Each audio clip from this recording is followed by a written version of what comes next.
ఈ ఉదయం వాగ్దానం ఎలా ఉన్నారండి? బాగున్నారా? పొద్దున్న లేచారా? ప్రార్థన చేసుకుంటున్నారా? దేవునితో నడుస్తున్నారా? చక్కటి ఆత్మీయ ఆరోగ్య ఆర్థిక దీవెనలు ప్రార్థన ద్వారా పొందుకోకూడదు. ప్రభువుకి పరలోకానికి వెళ్ళడానికి ఒక నిచ్చెన లాంటిదే ప్రార్థన అభిషేకం మన జీవితాలు. రెండోదిగా ఈరోజు దేవుడు మనకిస్తున్న వాగ్దానం, మరి ఇర్మియా గ్రంథం అద్భుతమైన మాట, 39వ అధ్యాయం 18వ వచనం. నువ్వు నన్ను నమ్ముకుంటేవి కనుక నిశ్చయంగా నేను నిన్ను తప్పించదు. నువ్వు నమ్ముకున్నావు, నేను తప్పిస్తా. ఎంత మంచి దేవుడు అండి! నరకం నుండి తప్పిస్తా, శాప రోగ ఇహలోక బంధకం నుంచి కూడా నేను నిన్ను తప్పిస్తా. భయపడకు. ఏ దేశంలో ఉన్నా దేవునికి వాగ్దానం చేస్తున్నాడు. ధైర్యం తెచ్చుకో. ప్రార్థన చేసుకుందాం.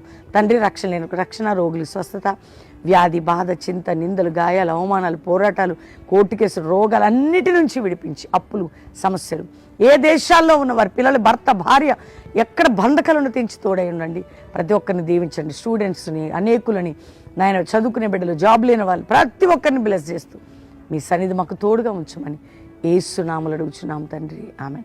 Pastor Praveen official insta follow అవ్వండి. 9, 10, 11 బెల్లంపల్లి మీటింగ్స్ కుటుంబాలుగా బెల్లంపల్లికి సెకండ్ ఫ్రైడే, సాటర్డే, సండే రండి. పాలు పొందడం 3 రోజులు అక్కడ గడపండి.